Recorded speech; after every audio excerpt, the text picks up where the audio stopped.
On this episode, I bring Keith Weinhold back to the show, and we go deep on the impact of COVID-19 on the U.S. rental property market. Now, I've been getting a lot of questions on this, and I brought Keith back, and we jammed for about an hour on a lot of the most important issues that you need to know in terms of how this affects real estate investors, the housing market, and the rental market in the U.S. So we start off talking about the fundamental differences between the Great Recession of 2008, 2009 versus what's going on today. We talk about the supply-demand dynamics that have been impacted and how that may affect both home prices and rental demand. We talk about the segmentation of the real estate market and how commercial real estate may be about to take a major hit, but there may actually be increased demand for residential investment properties, especially as people start moving out of densely populated apartment buildings and communal living situations into single-family rental properties, and why that sector might actually get quite a boost from what's going on now. Keith also talks about inflation and why he believes that we are about to enter a period of increased inflation, and what you can do to position yourself to not only hedge against that, but actually profit from that. Okay. So he talks about the importance of buying and owning hard assets, and particularly residential rental property, and how you can actually profit from inflation. He goes deep and explains exactly how that works. So that is all in this episode. And I also want to offer you a free consultation with my company, Maverick Investor Group, if you are interested in learning more about investing in U.S. rental properties. So we have been helping people since 2007 buy and hold rental properties in the best U.S. real estate markets, no matter where you live. It's totally turnkey. They've been fully renovated. They have tenants in place already paying rent. Local property managers already in place, collecting the rent, handling the maintenance, all of that. So you can buy and own rental properties in the most advantageous U.S. markets from anywhere in the world. So you don't have to be the rehabber or the landlord. And if you're interested in having a discussion about that, about your personal real estate investing goals, about what's going on right now in the market, COVID-19, your individual situation, any of that kind of stuff, we'd be happy to answer your questions and support you as best we can in your real estate investing journey. So I just wanted to offer that as a free consult for all of the Maverick Show listeners. You can go to themaverickshow.com/consult and just register for a time there to chat with us directly. And with that, let's get into the episode.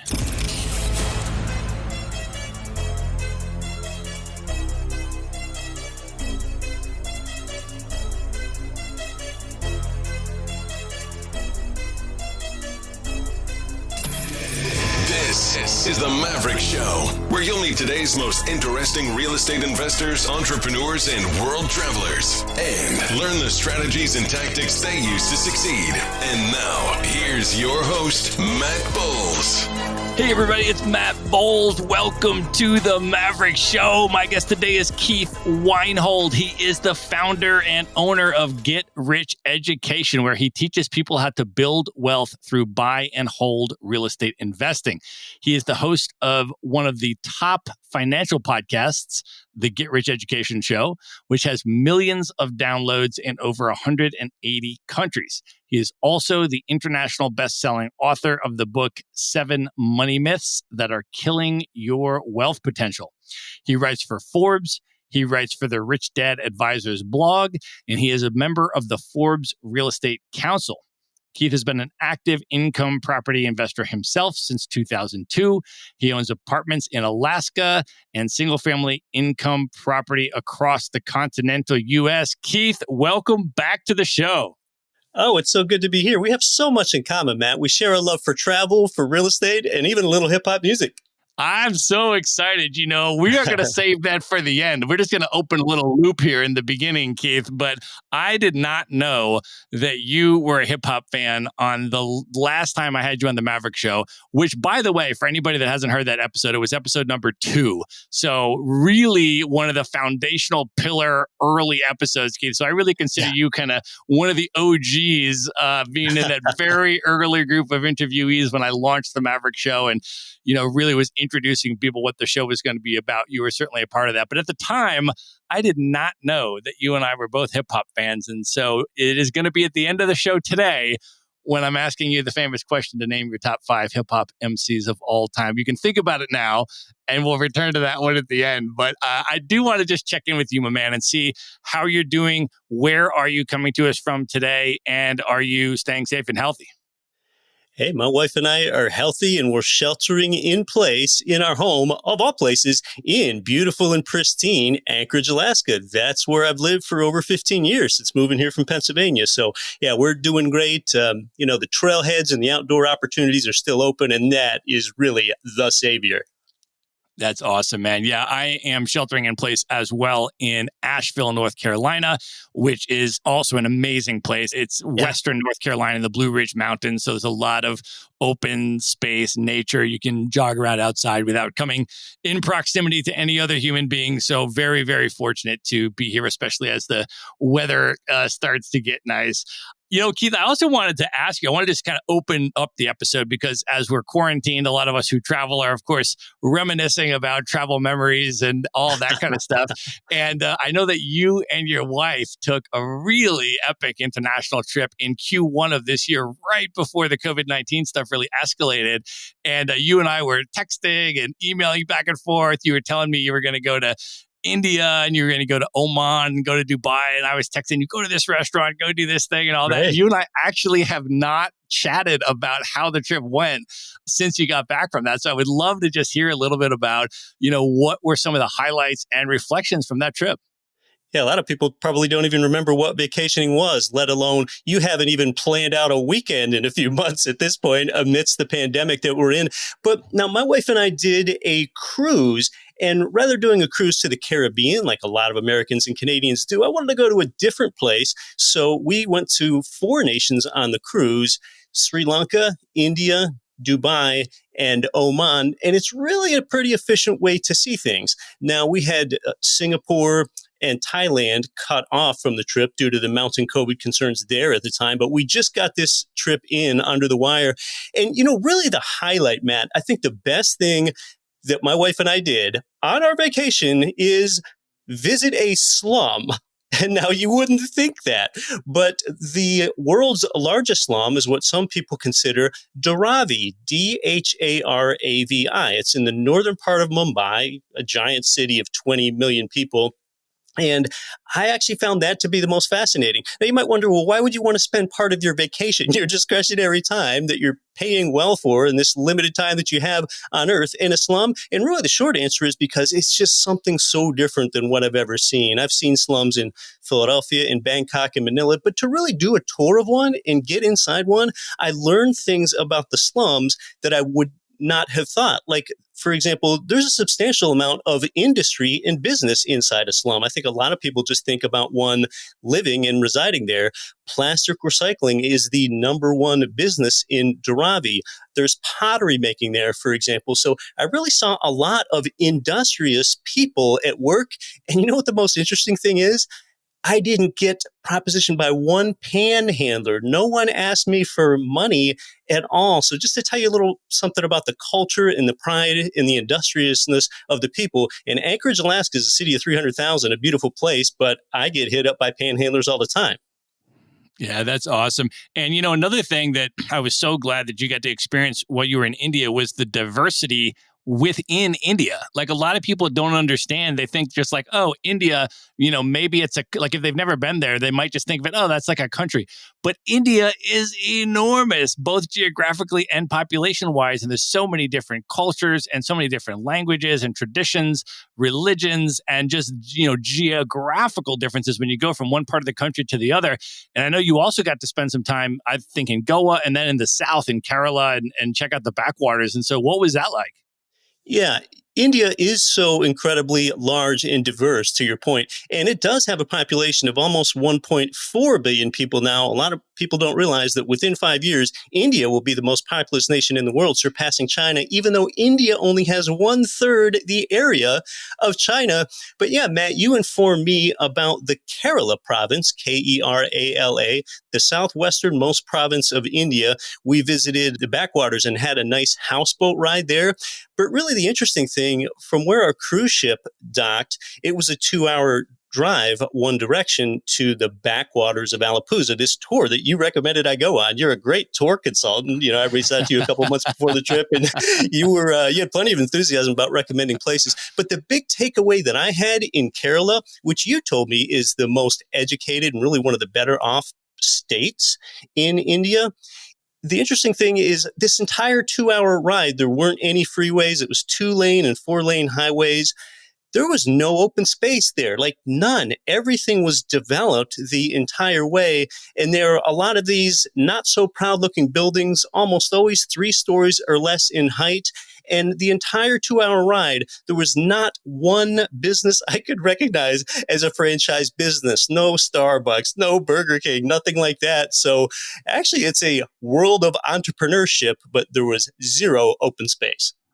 Yeah, it really is. And it's such an important contrast, I think, from different parts of India, because you do see as you go around India, there is, of course, extreme poverty and things of that nature in India. But then you go to a place like Kerala, which actually has the lowest poverty rate of any state in India. It is Yeah. the highest literacy rate. It is the cleanest state, in India. And so it's really important, I think, to get around and see the diversity of any country that you're going to. And then, of course, Keith, the food. I have to ask, how is the food on your trip, man? Terrific. Indian is actually my favorite food. So to get the vindaloos and the masalas, we even took one specific tour that was a spice market tour when we were in Mumbai. Mumbai was the last of the places that we visited in India. So yeah, we really immersed in the food. We usually preferred lamb dishes. You can get a lot of lamb dishes in India. That's awesome, man. That's awesome. I'm so glad you guys got that and got to squeeze it in safely before the whole COVID thing erupted.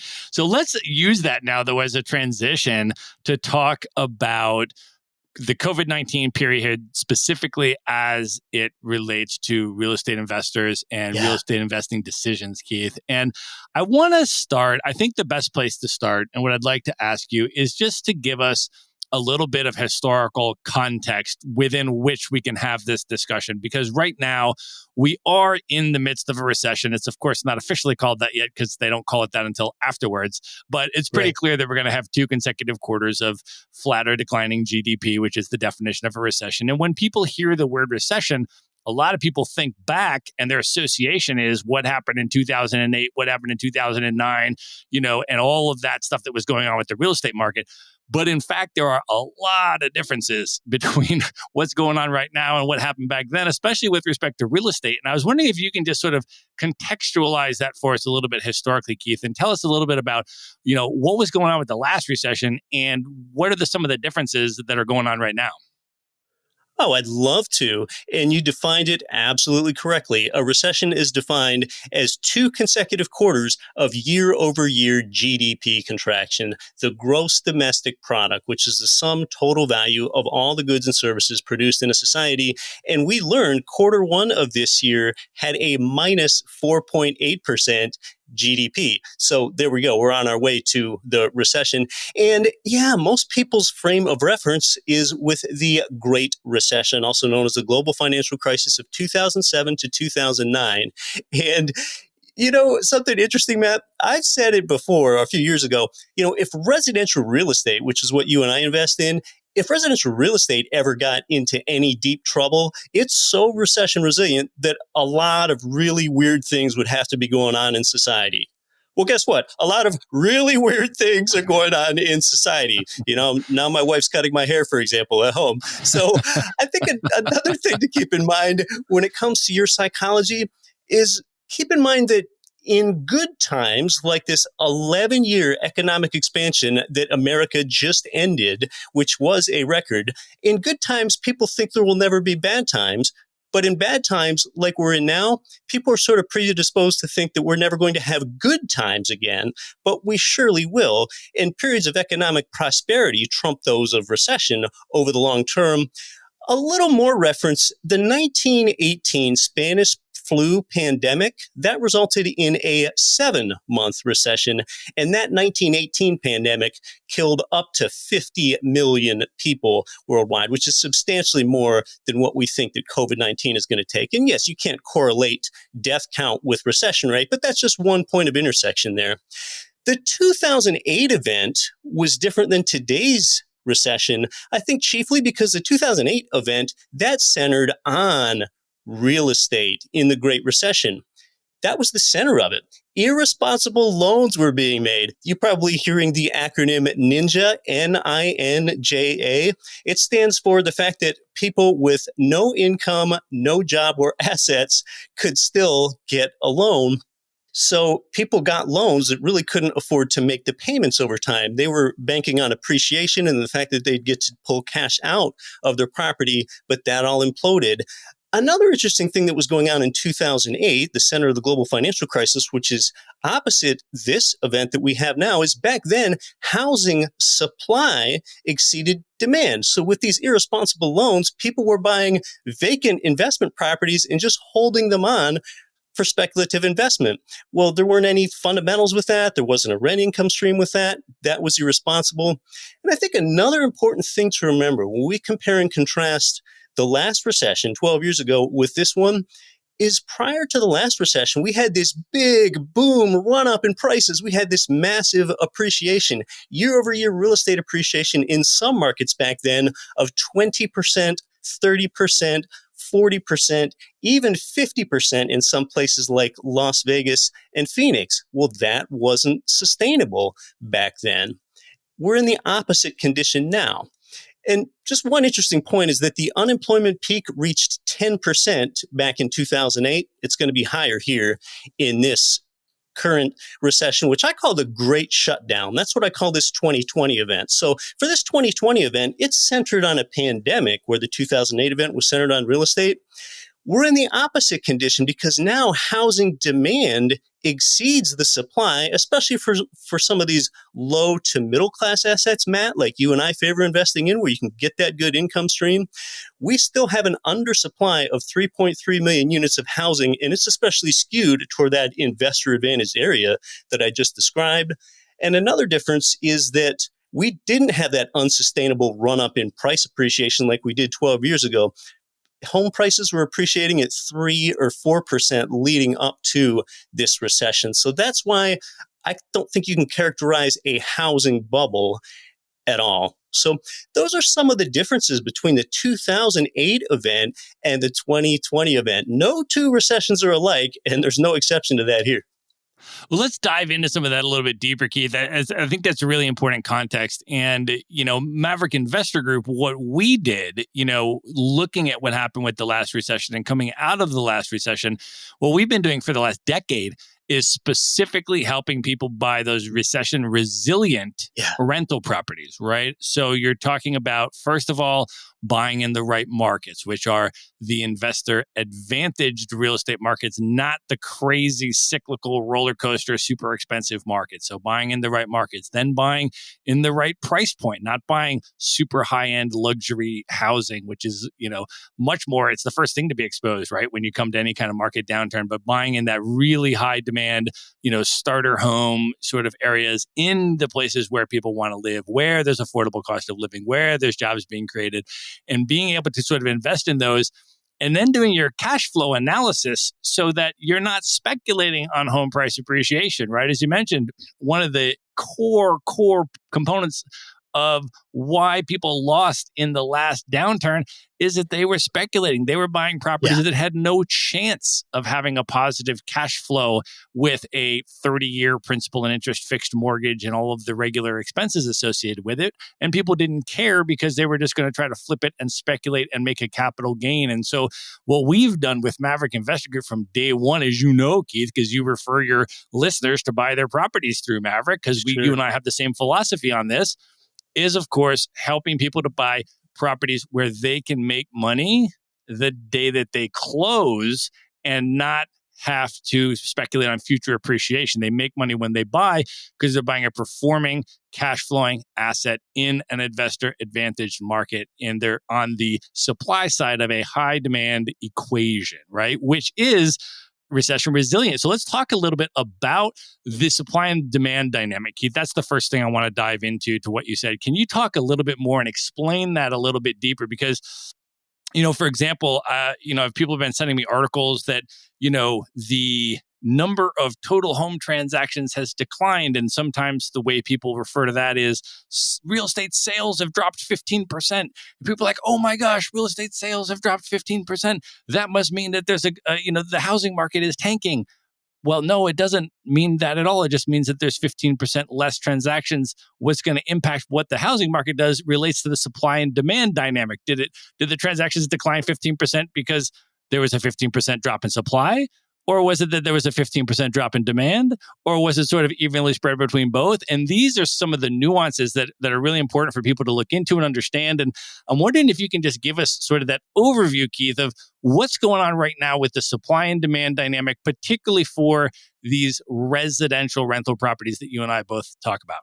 Yeah, that's a great question because the fundamental economics 101 really is a function of supply versus demand. However, there does have to be a capacity to pay behind that demand. I mean, you could demand a drink of water in the desert all you want, but there's no water in the desert. It takes, money to buy things, to buy services. And yeah, you bring up an interesting point. A lot of people might read a headline that home sales have declined by 15%. Well, that doesn't mean prices have declined. We're talking about the amount of inventory available. In fact, if you read that the sale of homes declined 15%, and that's reflective of the fact that there's less inventory available, well, that's scarcity. That's less supply. So at the same demand, prices could be increasing, partly due to the fact that sales have been declining, meaning that there's less inventory. So that's really what's centered on the supply-demand fundamental. I think the important thing to keep in mind with home prices as it relates to supply and demand is we're talking about something, residential real estate, that is going to continue to have sufficient demand. We're not talking about investing in a theme park with roller coasters or something else that people don't need. We're not talking about the Instagram influencer economy, which is something else that's a discretionary thing to do. We're talking about things people need. And in fact, when it comes to demand for housing is actually going up in a sense because housing has become the center of people's life. People are now turning their homes into gyms and people are using Zoom teleconferencing software to commute from home. I think prices are either going to stay about the same or that real estate prices could drop mildly 5 to 7% overall until they turn around, maybe. And when it comes to the COVID crisis, I think a really important thing for one to understand is that we have something as investors or as primary residence owners, whenever we have a mortgage on either of those types of properties, we have something called mortgage loan forbearance, which gives us the ability to postpone payments. And that's really important to the market when we think about supply and demand, because thank goodness we do have this option for mortgage loan forbearance. Homeowners can postpone payments for up to 180 days if they want to, and then they can get an extension on that. But when it comes to supply and demand, forbearance benefits you, the homeowner or the rental property owner, even if you don't declare forbearance. And what's the reason for that? Well, forbearance protects and stabilizes values, because if you think about it, if a homeowner could not pay their mortgage and they didn't have this forbearance option, well, then they'd have to sell. A lot of homeowners would have to sell because a lot of them have lost their job in this recession. Well, if a lot of people are selling and putting that glut of supply on the market, that would make housing prices cave in. So forbearance actually helps support housing prices and keeps the supply low. I think that's a really important point, Keith. And I think also in terms of this concept of demand, when people talk about real estate in general, it's such a broad concept that it's not really that relevant to talk about real estate in general because there's so many different segments of the real estate market. So I think there are some segments of the real estate market that are going to take a major hit, particularly in the commercial realm, right? One of the things that this pandemic and the entire shelter in place experience is demonstrating for people is that actually a lot more of your staff can actually work from home than maybe you expected or maybe you thought traditionally. And so you and I, of course, Keith, have been location independent for years, but there have been a lot of very traditional employers that have been hesitant to go in a fully remote or a mostly remote direction. And now what they're realizing is actually my employees can deliver from home. And actually, that's going to cut 30% of my overhead if I don't have to pay for these offices. And so I think this is going to result in a declining demand for things like office space. I think there's already been a trend for declining demand for retail space, and this is going to further accelerate that. And all of those trends too, Keith, are actually driving people back to the home. It all goes back to the home, right? It actually raises the utility value of the home itself because it's not just a place where you live and sleep. Now you can work there, you can shop there, you can do all of these other things, right? Yeah, the crisis has not changed the fact that people need a place to live. So, for example, for me, with my portfolio, we talk about segmentation of the real estate market, and I invest in bread and butter residential, I'm still getting 95 to 100% of the rent income.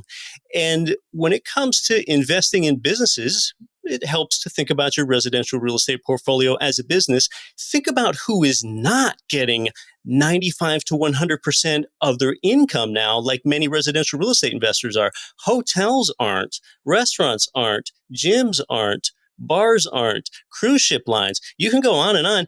Some of these companies only getting 30% or so of the revenue that they usually expect to get. Now, you do have a few on the other end, like large retailers. They might be getting 105, 110% of their income, but so many industries are under so much distress, they're going to have to be completely transformed, getting maybe 20, 30, 40% of their usual income. Residential real estate investors, because of that utility, because of that demand, are still getting close to 100%. And yeah, when you bring up market segmentation, of course, we can think of that in a lot of different ways. We can think of that as commercial versus residential. We can think about that in a geographic sense. We can also think about that in single family homes versus apartments, because there are some different dynamics there too. Keith, that I think is actually going to be one of the most important dynamics and one of the most significant things that may come out of this COVID-19 experience, which is the desire for people to move to less dense areas and to move out of this apartment building style living with shared laundry rooms and shared mail rooms and shared gyms and all that kind of stuff, and to transition into these detached single family homes where they can have a safe private space for their family and not be required to have such close, dense interaction with other people to do their basic things. And, the property managers that I've been talking to, Keith, are already starting to see this trend where people are moving their families out of apartment buildings into single family rental properties.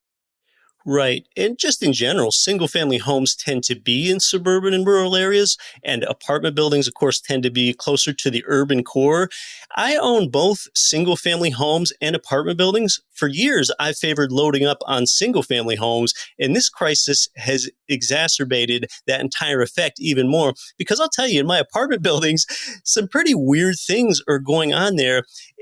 Tenants don't feel safe sharing things with other families. And oftentimes in apartment buildings, tenants share common hallways, common railings, maybe a common storage area. A lot of times it comes down to the laundry room. For a while, we were talking about closing my apartment's laundry rooms because it wasn't safe for different tenant families to mingle. And then we figured out something where people have to schedule a time. That way, there's only one person in there at a time with a substantial cleaning in between. So there are definitely a lot of concerns for apartments, and people are not going to favor communal dwelling as much in the future. So there could be both a de-urbanization and this whole reticence about living in apartments. Absolutely. Absolutely, Keith. Now, the other aspect of what's going on right now today in this era that I want to ask you about is the concept of inflation or acts that could potentially be inflationary. So people are seeing stimulus bills and trillions of dollars of money being injected into the economy and things like that. And I want to ask you about the potential impact of this on real estate for real estate investors. But maybe just, Keith, at a very basic level, just to kind of start and contextualize this, can you just talk a little bit about what inflation is, what types of things cause inflation, and what are your thoughts on what all of this stuff that's happening right now is leading to with respect to inflation? Yeah, with the pandemic, there are short-term concerns like unemployment. Is your tenant going to have a job? Is your tenant going to be able to pay the rent? And there are legitimate short-term concerns, even for a residential real estate investor. But long-term, things are quite favorable for real estate investors. I mentioned that lack of supply relative to demand. And another one is the fact that the Fed's monetary policy has set us up such that inflation could become quite high. We could be seeing a complete doubling of the money supply in just the next 1 to 2 years. So if we just take a step back, what is inflation? Inflation is the diminished purchasing power of the dollar over time. And you, the listener, as a kid, you probably experienced inflation, although in the past couple decades, we have not experienced as much. I mean, growing up, I remember buying a pack of Topps baseball cards, and that cost 30 cents. I'd soon learn the next year it was 35 cents. And then I just became accustomed to expecting, oh, well, a pack of Topps baseball cards is going to cost 40 cents next year and 45 cents the following. And it sure did. Now, as an adult, you might see inflation reflected in the fact that your Chipotle burrito is the same today as it was a year ago with the same ingredients and the same weight, but it costs $9 today and it did $8 a year or two ago or whatever. So that's where inflation manifests itself. The interesting thing that we have setting up now with the COVID crisis, the reason inflation could stoke is I just talked about how we're going to have a doubling of the currency supply most likely in just the next couple years. But at the same time, we have this drop in manufacturing. Places are shut down. They're not producing as many goods and services as they had. So when you have too many dollars chasing too few goods, that is a scenario for inflation. So as we move forward, Keith, and people are thinking about what do I do with my money? What's the smartest investment? Should I hold on to my cash? Should I invest into the stock market? Should I buy real estate? How should people think about what's a smart investing decision at a time like this, looking forward? I think it's still good to have some cash. Don't completely eat into your emergency fund if you don't have to, because we never really know what's going to happen in the future with this pandemic. I think it's smart to purchase hard assets for one thing, because a hard asset, it holds its capital value in inflation. With more of these dollars introduced, each dollar buys an ever smaller fraction of that real thing that has real utility. I'm talking about things like water and timber and residential real estate, a real asset where people need to live, maybe having a small position in gold being that classic inflation hedge. But mostly and overall, you want to be in a real asset for these reasons. And you also want to be in an asset that pays you multiple ways at the same time. Like I talked about with you back on episode 2, I won't get into the detail because I covered it then, but real estate pays you 5 ways at the same time. And you also have to think, well, compared to what? When you think about investing in something like real estate compared to stocks, I mean, that's a real crapshoot. Price to earnings ratios are inflated by a lot of historic measures, even with the drop in the stock market that we saw in the pandemic. Gold, again, it really only goes up with about the rate of inflation over time. Bonds aren't providing any yield. Cryptocurrency, maybe, but that's a big question mark. But a hard asset like real estate, when it pays you 5 ways at the same time, here's the interesting thing. Let's say that the pandemic has a more adverse effect on real estate than we're even expecting, and we don't get any appreciation in our real estate for the next few years. We'll just call it zero. We'll say somehow you don't get any cash flow either. We'll say that these payments that the tenants are getting from the government and from unemployment somehow don't keep coming through. And that results in a zero cash flow scenario as well. But with a principal paydown on your property that your tenant makes for you, that's often a 5% return alone. That being the monthly principal paydown that they make for you divided by your skin in the game, that's often 5%. Another 5% from the generous tax incentives that you get from providing housing, and another 2% from the inflation profiting benefit when you tie up long-term fixed interest rate debt. And I can talk about that later. But you still got a 5, and a 2 there. That would still be a 12% return from three sources: tenant made principal pay down, generous tax advantages, and the inflation profiting benefit, even if you don't get any appreciation or cash flow. So really the takeaway is, with inflation, it helps you to hold a hard asset in an asset that can pay you potentially so many different ways at the same time. That's why I'm a real estate fan. Keith, and one of the really important things that you said is to buy the hard asset, meaning the actual deeded freehold real property, the physical house, and owning it outright yourself.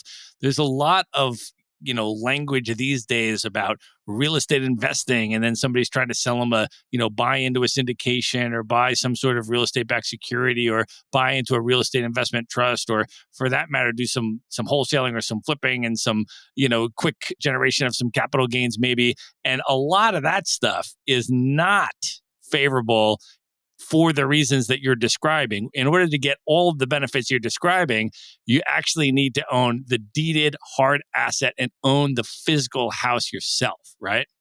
That's right. And that way you're in control when you have the deed to the property yourself. You can make your own decisions based on what's best for you and what's best with that particular property. We're in a low interest rate environment, but people think interest rates can go even lower. So therefore, if rates go lower, you have the ability to refinance. But if unexpectedly they go higher, well, you just hold and stay right where you're at then. You can play both sides of this. So this is an example of how you can be in control. And I'm glad that you brought up flippers. I mean, there's nothing wrong with flipping. It's a valid way to make money. It's just riskier than buy and hold real estate investing, because during your flip period, you have to hope that capital prices of real estate don't go down in a market, or you could be left holding the bag. Maybe as a flipper, you could go ahead and rent that out for cash flow, but a lot of the best flips don't usually work that way. And you've limited the number of ways in which you can be paid. So as a buy and hold real estate investor, I like to be paid those multiple ways and buy from day one in those markets that are investor advantage for cash flow more so than flipping. Exactly, Keith. And I think it's really important, the 5 different profit centers that real estate investors have paying them at the same time. And again, you mentioned we went through that in episode 2. I'd encourage everybody to listen to that episode again. But the reason that's so important is just for what you said, which is that let's say somebody thinks that the home prices are going to go down a little bit, maybe 5% or 7%, which was sort of your worst case scenario projection, but I haven't heard anybody that says they think that 5 years from now, home prices are going to be lower than they are today, right? I mean, prices have been going up 5% a year or so in most of the markets. If they were to go down 5% and then back up 5%, that's not something that should rattle you as a buy and hold real estate investor, because you're making money from all of these other sources. So you don't have to speculate. You don't have to try to time the top of the market, time the bottom of the market, and worry about exactly what your property is worth on a day-to-day basis, because you're already getting paid from these other sources. That's right. And of course, inflation itself could make the dollar denominated price of real estate go up. If there's a little bit less demand for real estate and prices would want to drop, well, you have inflation tugging on that dollar denominated price. Yeah, Keith, let's go into that right now. I want to go a little bit deeper with you on this whole question of inflation. So if there is inflation coming and people are going to buy those hard assets, buy those residential investment properties today, how exactly does it work? Can you break it down for us and explain how buying and holding rental properties is not only a hedge against inflation to protect you from it, but it's actually a way that you can proactively profit from inflation? How does that work? Yeah, that's right. It actually might have you, the listener consumer, cheering for your Chipotle burrito price to increase because that's reflective of inflation. And the way inflation benefits a real estate investor is pretty stealthy. And it really benefits a real estate investor that takes out a loan, taking out just that plain vanilla loan, that 30-year fixed amortizing loan. Well, if you can take out one of those loans and borrow at 4%, if inflation were higher than 4%, you already win just in an arbitrage game. Real estate investors, when they have a loan, they win what I call the inflation triple crown. And the reason that a real estate investor benefits three ways at the same time is number one, with the asset price, number two, with the debt debasement, and thirdly, they benefit from a monthly cash flow that rises even greater than this rate of inflation. So, with the first way, a real estate investor with a loan benefits with asset price inflation is just say there's a 10% inflation over time, whether that's a year, whether it's more than that. Well, if a real estate investor, for example, owns a $1 million property, well, all right, then that property goes up to $1.1 million in price. And one might be thinking, well, so what? How would that benefit me if a dollar buys 10% less, but my property is worth 10% more in dollars? How am I better off is what they're thinking. You're better off when you have a loan because on that $1 million property, you've probably only got something like a $200,000 down payment into that property. So like your building went from $1 million in value up to 1.1. Well, guess what happens to your 200K down payment? That goes up to 300K. That's a 50% return. You just got a 50% return on your down payment, even though the asset only provided a 10% return due to this 10% inflation. If you want to call that, you just benefited from what's known as financial leverage. And then the second out of three ways, the second element of this inflation triple crown is your debt debasement. Let's just say in an example, you have $1 million of debt. Of course, your tenant should be servicing that, making the monthly payments for you, principal and interest. But if we have 10% inflation on your $1 million property, you only owe the bank $900K after 1 year if you have 10% inflation in a year, and $800K the second year, and you only owe the bank back $700K in the third year, and so on. The bank doesn't ask to be paid back in inflation-adjusted dollars. They only ask to be paid back in what's called nominal dollars. Nominal means in name only, not real dollars, and you're profiting from inflation in this way because you have a loan. And then the third way a real estate investor benefits from inflation is the fact that your monthly cash flow is income minus expenses, your cash flow rises faster than inflation. And that is because chiefly your mortgage payment, that principal and interest, is fixed. It's the same all 30 years. So let's say, for example, you have a unit, it rents for $1,000 a month, and you have $800 in expenses. Well, that's a $200 cash flow. But if you had just say 5% inflation now, well, you should be able to bump the rent from $1,000 up to $1,050. But your cash flow goes from $200 up to $250. That's a 25% return on your cash flow, the money that you feel in your pocket every month. So this is what I call the inflation triple crown. Real estate investors with loans win this on the asset price, on the debt debasement, and on the monthly cash flow. So start hoping that burrito at Chipotle costs more because that might be a sign that there's inflation out there. Inflation impoverishes most people, but it enriches people with smart debt on a cash flowing asset. All right, Keith, now let me go a little bit deeper into the rental situation right now, okay? Because people are seeing news about high unemployment happening, an increasing number of rental defaults and tenants unable to pay the rent, at least on time, and they're hearing about an eviction moratorium. So how should people be navigating all of this and understanding it right now?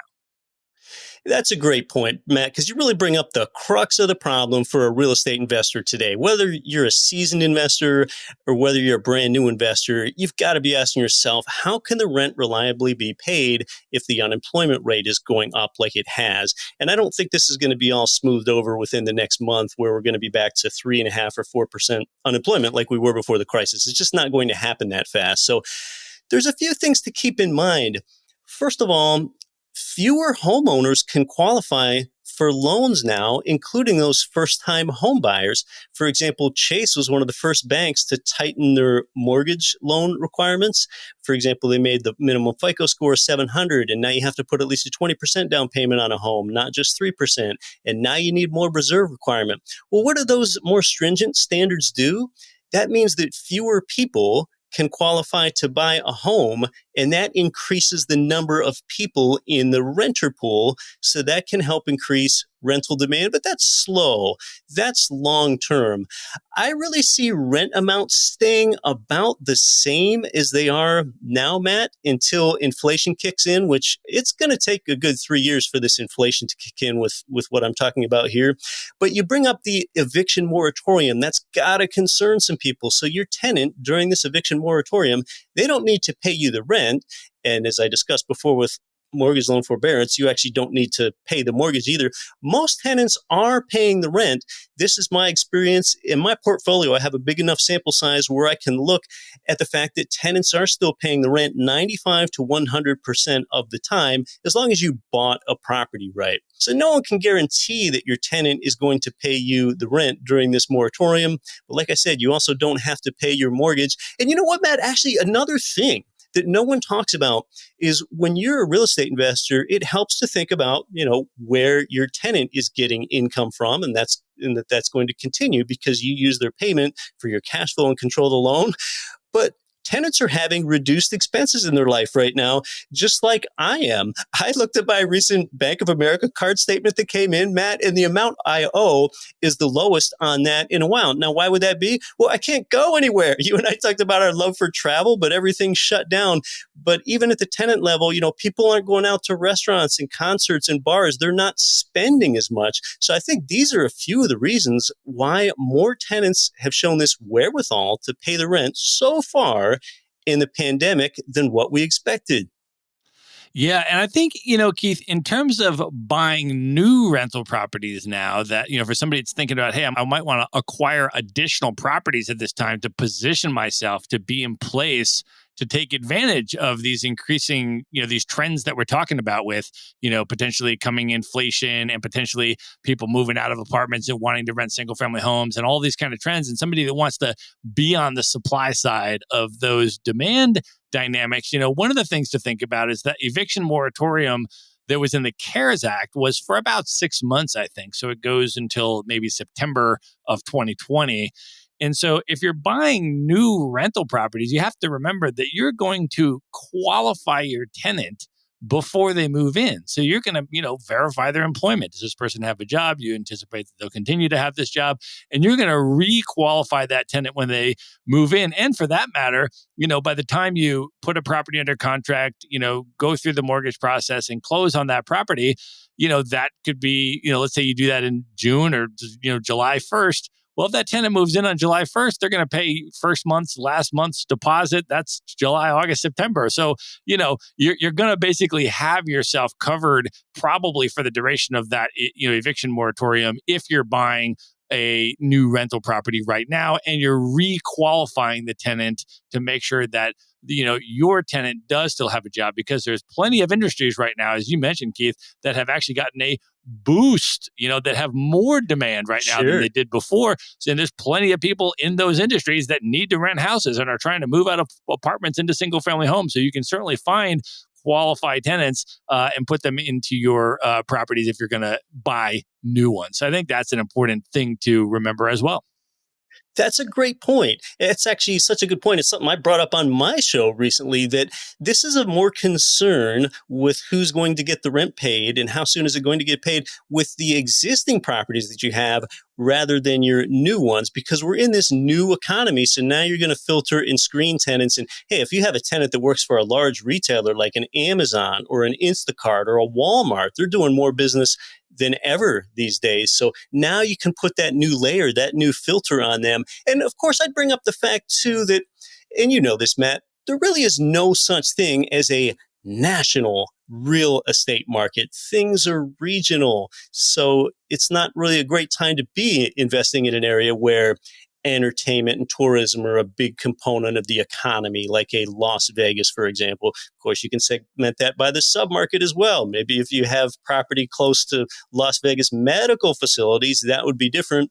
And think about things regionally as well. Oil economies are probably going to be really bad off for a substantial amount of time. We're thinking about places like North Dakota and parts of Colorado and West Texas and Alaska. All those places are more vulnerable. So, yeah, these are some things to think about for new real estate investors.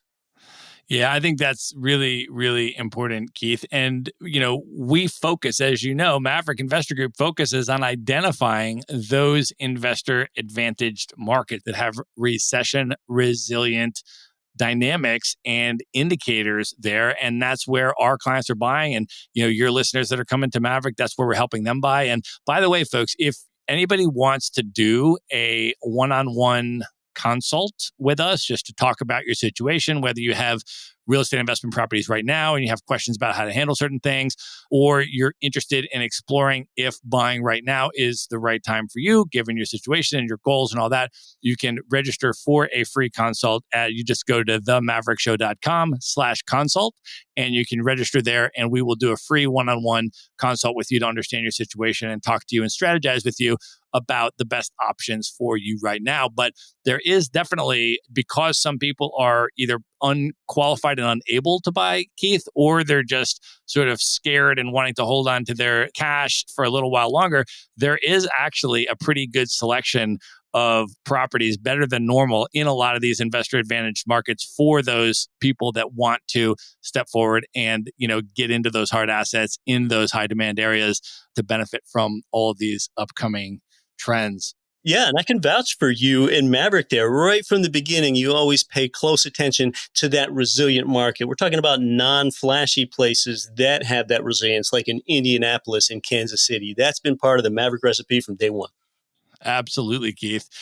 Awesome. All right. And at this point, are you ready to move in to the lightning round? Yeah, let's do it. I'm ready. The lightning round. All right, buddy.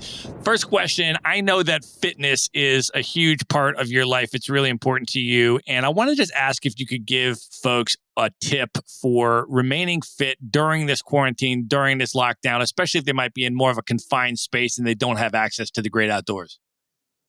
If I could give two quick tips on this one, all you need for a great workout is you and the floor. It's remarkable what you can do with no equipment. Now, if you're training for powerlifting or something like that, that's probably not right for you. But for most people, that's really all you need.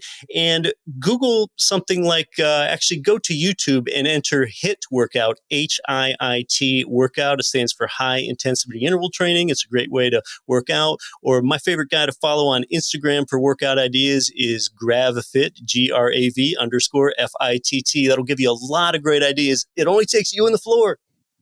Awesome. We'll link all this stuff up in the show notes, by the way, folks. So you can just go to one place at themaverickshow.com and just go to the Keith Weinhold episode and grab the links to everything we were discussing here today. Next question, Keith. If you were able to go back in time now, knowing everything that you know, and give one piece of advice to your 18-year-old self, what would you say to 18-year-old Keith? Take more risks. Go ahead and ask that hot girl out that you were afraid to ask out. With time, I've learned that regret really doesn't come from your failures in life. Regret comes from not trying things. I think, said another way, have a life of oh wells rather than a life of what ifs. So bottom line, take more risks. I love that. That's awesome, man. All right, Keith. Now, I have finally discovered that you, like me, are a hip hop fan. Yeah. I was actually a hip hop DJ during the 90s, from 91 to 99, really during the golden era. And I want to ask you, I'm going to ask you your top 5 hip hop MCs of all time. Before I ask you that, I just want to give you sort of a little bit of a opportunity to preface this, because I am curious, just for you to share, what does hip hop mean to you? What do you love about it? How did you get into it? What does it mean to you? It's more about the music than it is the lifestyle. And I was somewhat scorned by my high school classmates when I showed a liking for this. And I really was the first one in my class to show a liking for rap music. And growing up in rural Appalachian, Pennsylvania, urban environments just seemed exotic and interesting to me. It was so different.